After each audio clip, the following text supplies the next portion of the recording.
Hello সবাইকে, তিথিস ওয়ার্ল্ডে তোমাদের সবাইকে স্বাগত। সকাল সকাল চা খেয়ে আগে গেলাম ছাদে, গাছগুলোতে একটু জল দিয়ে আসলাম। এরপরে রোদ উঠে গেলে আর তো ছাদে আসতেই পারবো না, আর সেই বিকেলবেলা তো হাজব্যান্ড বাড়ি থাকলে পরে ও বিকেলের দিকে জল দিয়ে দেয়, এখানে পাইপ লাগিয়ে একবারে, মানে নিচের গাছগুলোতে উঠোনের আর ছাদের গাছগুলোতে একবারে জল দিয়ে দেয়, আর নয়তো রাতে শুতে যাওয়ার আগে এসে একবার জল দিয়ে যায়। তো আজকে ভাবলাম যে সকাল সকাল আমি জলটা দিয়ে আসি। আর বেশ কিছু গাছ ছাদের থেকে এখন উঠোনে রাখা হয়েছে, যেরকম বগনবেলিয়া গাছ, তারপরে দু রকমের জবা ছিল, সেইগুলো এখন নিচেই রাখা হয়েছে। কারণ এত প্রচণ্ড রোদের তাপ না, গাছগুলো ঠিকঠাকভাবে মানে ফুলও দিচ্ছে না, তার সাথে মরেও যাচ্ছে, সেই জন্য নিচে নিয়ে রাখা হয়েছে। এবার আর অসুবিধা হচ্ছে না, বেশ ভালোই ফুল দিচ্ছে। আর আমাদের এটুখানি উঠোনের মধ্যে এত রকমের ফুল হয় যে আমাদের ফুলের যে সাজিতে মা পুজো দেয় সকালে, এক ঝুড়ি ফুল হয়ে যায়। তো সকালের দিকে আর সেটা তোমাদের দেখাতে পারি না কখনো, কারণ বাবাই ভোর 5টা সাড়ে 5টায় উঠে যায়, সবার আগে উঠে বাবা আগে ফুল তোলার কাজটা করে। বাবার এটা অনেক আগে থেকেই অভ্যাস যে ঠাকুরের ফুলটা বাবা তোলে, সেই জন্য অত ভোরে ওঠাও হয় না, আর দেখাতেও পারি না। যদি কখনো সম্ভব হয় দেখাবো যে ভোরের দিকটা আমাদের প্রত্যেকটা গাছে একদম ফুল ভরে থাকে বাড়িতে। তো যাই হোক, এদিকে আমি সকালের বাসি কাজকর্মগুলোর মধ্যে এই ঘর ঝাড় দিয়ে ঘরগুলো মুছে নিলাম, আর জামা কাপড় যা ছিল সেগুলোও ধুয়ে নিলাম। আসলে আমাদের বাড়িতে যেই মাসি কাজ করে না, সেই মাসি 1 সপ্তাহের জন্য ছুটি নিয়েছে, গেছে মেয়ের বাড়িতে। তো ওই জন্য এই কাজগুলো এখন আমি করছি, আর মা ওইদিকে সকালে রান্নাটা কিছুটা এগিয়ে দিয়ে যাচ্ছে। মা 7:30টার মধ্যে বেরিয়ে যাবে, মর্নিং স্কুল যেহেতু, সেই জন্য মা সকালে টক ডাল আর বেগুন ভাজা করে দিয়েছে, তার সাথে ভাতটাও মা নামিয়ে দিয়ে গেছে। এখন শুধু আমি পটল চিংড়িটা করব, আর তার সাথে হাজব্যান্ডের টিফিনটা গুছিয়ে দেবো। আর দেখলাম পটল খুব বেশি নেই, তাই ভাবলাম কয়েক টুকরো কুমড়োও দিয়ে দিই। আলু পটলের তরকারিতে কুমড়ো দিয়ে দেখবে খুব ভালো লাগে। তো আমি এদিকে তরকারিগুলো কেটে নিচ্ছি, আর এই রান্নাঘরে কাজ করার ফাঁকে ফাঁকে বেশ আরও কিছু কাজ আশেপাশে করতে থাকি, যেরকম বাজারপত্র আনলে সেগুলোকে গোছানো, তারপরে মামা উঠে গেলে ওকে ফ্রেশ করিয়ে খাওয়ানো। আর এর মধ্যে সকাল সকাল বাবাও বেরিয়ে যায়, তো বাবাকেও মাঝে দিয়ে খাওয়ার বেড়ে দিয়ে দিয়েছি, বাবাও বেরিয়ে গেছে। এখন শুধু হাজব্যান্ড বেরোলে পরে মোটামুটি একটু কাজ হালকা হয় আর কি। কারণ ওর যেদিন কাজে বেরোনোর থাকে সেদিন সকাল থেকে এত তাড়াহুড়োও করতে থাকে যে ওর জিনিস যতই আমি আগের দিন গুছিয়ে রাখি বা ধোয়ার পরে গুছিয়ে রাখি না কেন, ঠিক ও বেরোনোর সময় কিছু না কিছু হাতের কাছে পাবে না, বা একটা মুজো পেলো তো আরেকটা মুজো পেলো না, কিংবা দেখা যাচ্ছে একটা রুমাল পাচ্ছে না। তো এই নিয়ে দুজনের মধ্যে ঝগড়াও শুরু হয়ে যায়, তার সাথে রাগারাগি শুরু করে দেয় আর কি। সেই জন্য আরোই সকালের দিকটা ওর বেরোনোর থাকলে, কাজকর্মের মধ্যে থাকলেও টেনশন হতে থাকে যে কতক্ষণে ওকে গুছিয়ে দেবো আর ও বেরোবে। সেই জন্য সকালে যে রান্নার তাড়াহুড়োটা থাকে সেইটা মাই মোটামুটি সেরে দিয়ে যায় যতটা পারে, তারপরে যা থাকে সেগুলো আমি করে নিই। তো এখন ওকে টিফিনের জন্য প্রতিদিনের মতন যেরকম ভাত ভেজে দিই সেরকমই দেবো। তার জন্য পেঁয়াজ আর আলু নিয়েছি, আর আজকে না বিনস গাজর এসব কিচ্ছু ছিল না, তাই ভাবলাম বরবটি ছিল, বরবটিটাকেই বরং বিনসের মতন করে কেটে দিয়ে দিই। আর এরকম বরবটির মতনই দেখতে আরেক ধরনের সবজি পাওয়া যায়, আরও লম্বা লম্বা দড়ির মতন, অনেকে ওটাকেও বরবটি বলে, কিন্তু ওগুলোকে আসলে বলে লাফা। ওগুলো না ওই মাছের ঝোলের সাথেই খেতে ভালো লাগে, তাছাড়া এমনি ভাজা কিংবা অন্যরকমভাবে ভালো লাগে না, খুব একটা স্বাদটা অতটা ভালো না, তার থেকে বরবটিটা অনেক ভালো। তো বরবটি আলু আর পেঁয়াজ দিয়ে তার সাথে একটা ডিম দিয়ে আজকে ওর ভাতটা ভেজে দেব। এর সাথে ও কোনো রকম তরকারি আর নিতে চায় না, মানে মাছ মাংস জাতীয় জিনিসও কিছু নিতে চায় না, ডিম দিলে তবুও ঠিক আছে। তাই জন্য ওই সবজি বেশি করে দিয়ে কিংবা একটু ডিম দিয়ে বা পেঁয়াজ বেশি করে দিয়ে ওকে ভাতটা ভেজে দিই। কারণ ও লুচি রুটি বা পরোটা এই জাতীয় জিনিস একদমই পছন্দ না, ওকে যদি 3 বেলার বদলে 4 বেলা ভাত দেওয়া হয় তাহলেই ও খুশি। তো মামা ওর মতনই হয়েছে যে একটু ভাতটাই বেশি পছন্দ করে। তো যাই হোক, একদিক দিয়ে জানো তো এটা একটা বলতে হবে ভালো গুণ, কারণ এই টিফিনে কী দেবো সেই চিন্তাটা থাকে না। সকালে তো 1 হাঁড়ি ভাত হয়েই থাকে, তারপরে একটু ভাতের সাথে কিছু দিয়ে দিলেই হয়ে যায়। তো যাই হোক, এদিকে দেখো কথা বলতে বলতে টিফিনটা হয়ে গেছে। আর জানো তো, এই যে ভাত ভাজাটা করলাম, এইটা আবার মাম্মার ভাষায় নাকি বিরিয়ানি। তো যখনই ওর বাবার জন্য এরকম ভাত ভেজে টিফিনে দিই আর একটা থালার মধ্যে প্রথমে নামিয়ে রাখি ঠান্ডা হওয়ার জন্য, তো ওইটা দেখে ও যখনই দেখবে তুমি আজকে বিরিয়ানি করেছো, তো বিরিয়ানি বলে ও খেতে চায়। তো যার জন্য কি করি, যখনই ওর বাবার জন্য এরকম টিফিনে ভাত ভাজি, ওর জন্য একটা আলাদা বাটিতে তুলে রেখে দিই, সকালে ওকে খাইয়ে দিই। তো আজকেও তেমনটা করেছি, ওর জন্য কিছুটা তুলে রেখে বাকিটা ওর বক্সে ঢুকিয়ে দিলাম।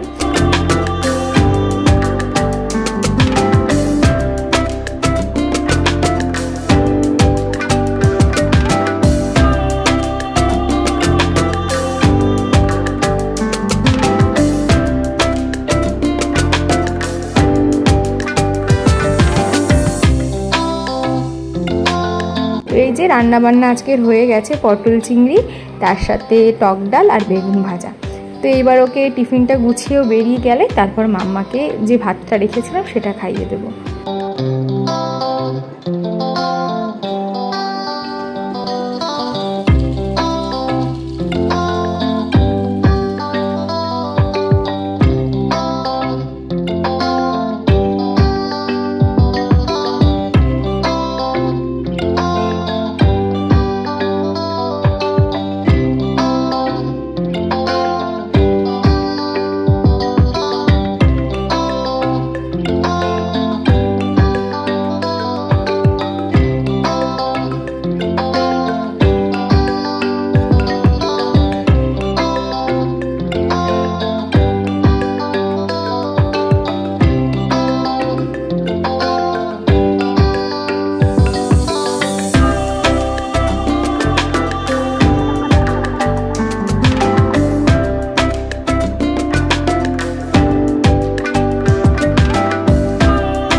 আগের দিনের ভিডিওতে তোমাদেরকে বলেছিলাম যে আমচুর পাউডারের রেসিপিটা তোমাদের সাথে শেয়ার করব। তো এই হচ্ছে সেই আমের পাউডারটা। তো আম যে শুকিয়ে গেছিলো সেটাকে মিক্সিতে ডাস্ট করার পর এরকম হয়েছে। এইবার একটা পাত্রের মধ্যে 1 চামচ মৌরি, 1 চামচ নিয়েছি জিরে, গোটা জিরে, তার সাথে কয়েকটা শামরিচ, তোমরা গোলমরিচও দিতে পারো, আর 1 চামচ নিয়েছি নুন। এখানে আমি কাঁচা নুনটাই নিয়েছি, তোমরা বিট লবণও দিতে পারো। আর লাগবে চিনি। চিনিটা বাদ দিয়ে বাকি শুকনো উপকরণগুলোকে একটা তাওয়ার মধ্যে ড্রাই রোস্ট করে নেব। তারপর এটাকে ঠান্ডা হতে দেব। ঠান্ডা হয়ে গেলে পরে এবার সমস্ত উপকরণগুলোকে, মানে এই ভাজা মশলাটা, তার সাথে বেশ কিছু পরিমাণ চিনি, কারণ চিনি আর নুনটা এমনভাবেই দেবে যাতে পরে শরবত করার সময় আর এক্সট্রা করে চিনি বা নুন দিতে না হয়। তো সেই জন্য আমি একটু বেশি পরিমাণেই চিনিটা নিয়েছি। আর তার সাথে আমের যে গুঁড়োটা রেখেছিলাম সেটাও আরও একবার এর সাথে দিয়ে ভালো করে পাউডারের মতন ডাস্ট করে নিতে লাগবে, যাতে এর মধ্যে আর কোনো রকম দানা বা গোটা গোটা কিছু না থাকে। তো এইভাবে আমি ভালো করে এটাকে পাউডার করে নেব। তারপরে একটা জারের মধ্যে রেখে দেব স্টোর করে। তোমরা চাইলে 1 বছরের জন্য এটা করতে পারো।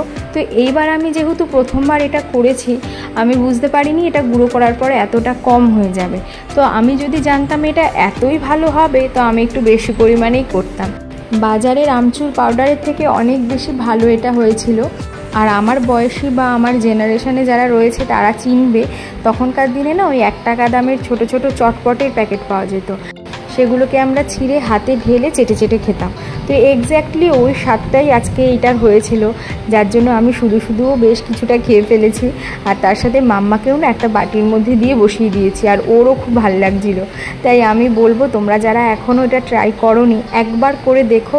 এই তো জ্যৈষ্ঠ মাসে আম পেকেই যায়, এখনও সময় থাকতে থাকতে আমি রিকোয়েস্ট করছি তোমরা একবার এটা বাড়িতে করে দেখো, ভীষণ ভালো লাগবে।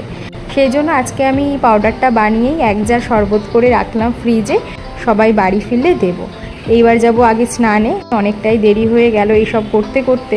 আজকে একটু ভেবেছি মাথাটাও শ্যাম্পু করে নেব, সেই জন্য মাম্মাকে আগে স্নান করিয়ে দিয়েছি, এবার আমি যাব স্নানে।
পরে আবার তোমাদের সাথে কথা হচ্ছে। আজকে সকাল থেকে তোমাদের সাথে চেষ্টা করেছি সবটা শেয়ার করার, কারণ তোমাদের আমি ভিডিওতে বলি যে সকালের দিকটা আমাদের একটু ব্যস্ততা থাকে, যেদিন সবাই কাজে বেরোয়। তো আজকে সেরকমই একটা ব্যস্ততম দিন ছিল, তার মধ্যেও আমি চেষ্টা করেছি ভিডিও করার সকাল থেকে। আসলে কি হয়, ওই সময়টা না ভিডিও করলে কাজের অনেকটা দেরি হয়ে যায়, আর 9টার মধ্যে আমাদের সমস্ত কাজ করতেই হয়, মানে রান্না বান্নার দিকটা তো করে নিতেই হয়, কারণ বাড়ির 3টে মানুষ কাজে বেরিয়ে যায়, খেয়ে বেরোয়, টিফিন নিয়ে বেরোয়। আগে সেই কাজগুলো না গুছিয়ে অন্য কোনো কাজে হাত দেওয়া যায় না, সেই জন্য আর সকাল থেকে সেইভাবে কোনো সময় ভিডিও করতে পারি না। তো আজকে চেষ্টা করেছি করার, আর সকাল থেকে একদম ফোন হাতে নেওয়ারও সময় থাকে না অন্য দিনগুলোতে। তো এখন একটু সময় পেলাম, তবে মানে বেশিক্ষণ সময় না, মাম্মাকে স্নান করিয়ে ঘরে বসিয়ে রেখে আমি একটু কথা বলে এখনই আবার যাব নিচে মাম্মাকে খাওয়াতে। তো আমরা দিনের বেলাটা নিচেই থাকি বেশিরভাগ, ওপরে খুব একটা থাকা হয় না। 11টার পর থেকে ওপরে থাকাও যায় না, মানে রোদের এত তাপে না ঘরগুলো অতিরিক্ত গরম হয়ে যায়, যার জন্য প্রত্যেকটা ঘরের এরকম পর্দা দিয়ে দিই ঘরে এসেই। আর এসিও খুব একটা চালাচ্ছি না দুপুরবেলার টাইমটা, যেহেতু মাম্মার মানে ঠান্ডা লেগে যাওয়ার ভয়টায় আর কি। আর দিদা তো একদমই এসিতে সহ্যই করতে পারে না এসির ঠান্ডাটা। রাতের বেলাটাই এসি চালানো হচ্ছে, দিনের বেলাটা নিচেই শুয়ে পড়ছি, যেহেতু বাবা ওরা কেউ ঘরে থাকে না, তো আমরা 4 জন নিচেই শুয়ে পড়ি, আমাদের নিচেও বেডরুম রয়েছে, সেই জন্য। তাই এখন একবারে নিচে চলে যাব, দুপুরে খাওয়া দাওয়া করে নিচেই রেস্ট নেব। তো চলো একেবারে মাম্মাকে খাইয়ে বিকেলবেলা আবার তোমাদের সাথে দেখা হচ্ছে।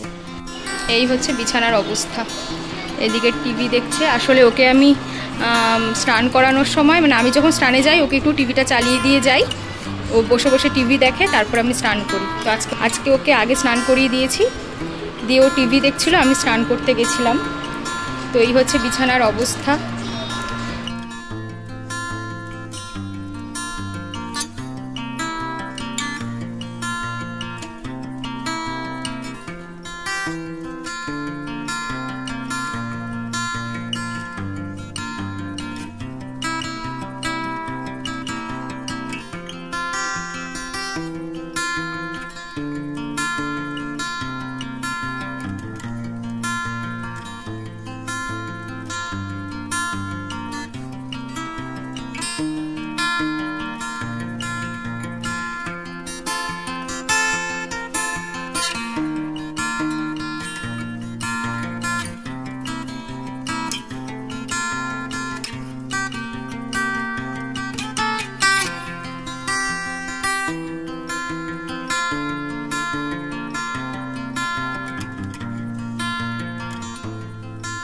সন্ধ্যাবেলা হাজব্যান্ড আর বাবা দুজনেই কাজের থেকে ফিরেছে।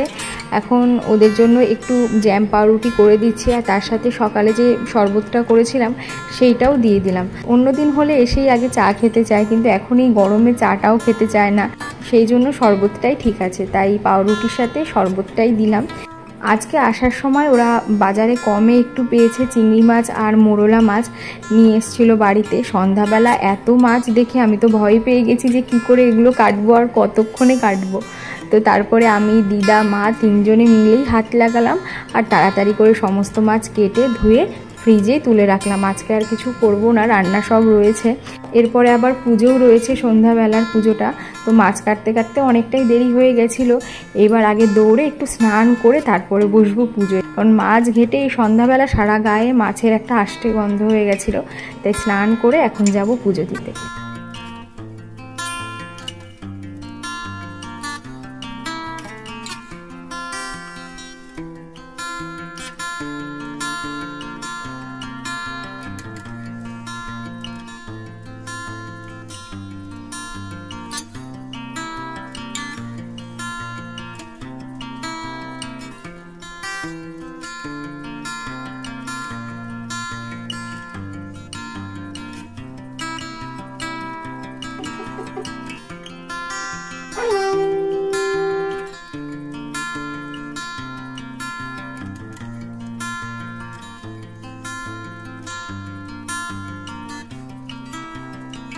পুজোর পরে এখন ঠাকুরকে শোয়াবো। তো তোমাদের তো এইভাবে আগে কখনো পুজো দেখানো হয়নি, আজকে শেয়ার করলাম।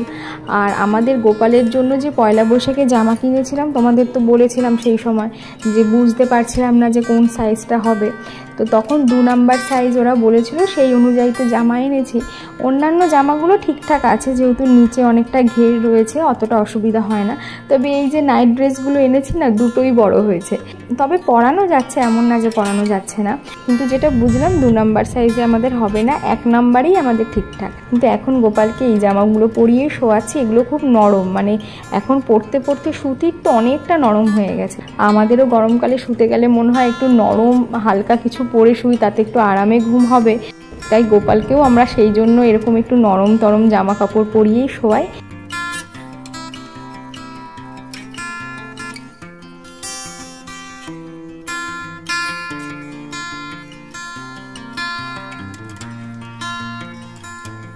এরপরে সকালের বা বাসি যে জামা কাপড়গুলো গোপালের ছিল সেগুলো আগে ধুয়ে নিলাম। তারপরে ঠাকুরের বাসনগুলো ধুয়ে এখানে ভালো করে জল ঝরাতে দেবো। সকালবেলা আবার মা নিয়ে পুজো দেবে।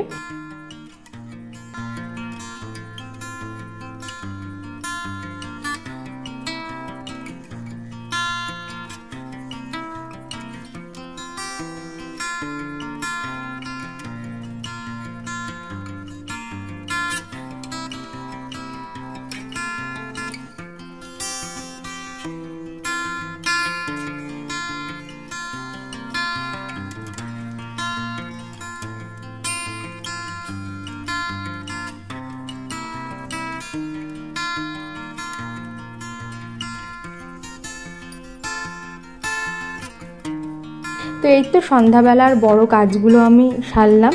এখন আর কাজ সেরকম কিছু নেই, এবার একটু মাম্মার সাথে বসে সময় কাটাবো নিশ্চিন্তে। এরই সাথে আজকের ভিডিওটাও এখানেই শেষ করছি। কেমন লাগলো তোমাদের ভিডিওটা অবশ্যই কিন্তু আমাকে কমেন্ট করে জানিও।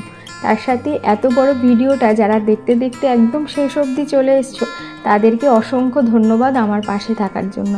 এইভাবেই আমাকে তোমরা সাপোর্ট করো, আমার পাশে থেকো, যাতে আমি আরও এগিয়ে যেতে পারি। আর আমার চ্যানেলের ভিডিওগুলো যদি তোমাদের পছন্দ হয়ে থাকে, আমার চ্যানেলটাকেও সাবস্ক্রাইব করো। তাহলে চলো আজকের মতন টাটা, আবার দেখা হবে খুব তাড়াতাড়ি নতুন ভিডিওতে। সবাই ভালো থেকো, সুস্থ থেকো। Thank you.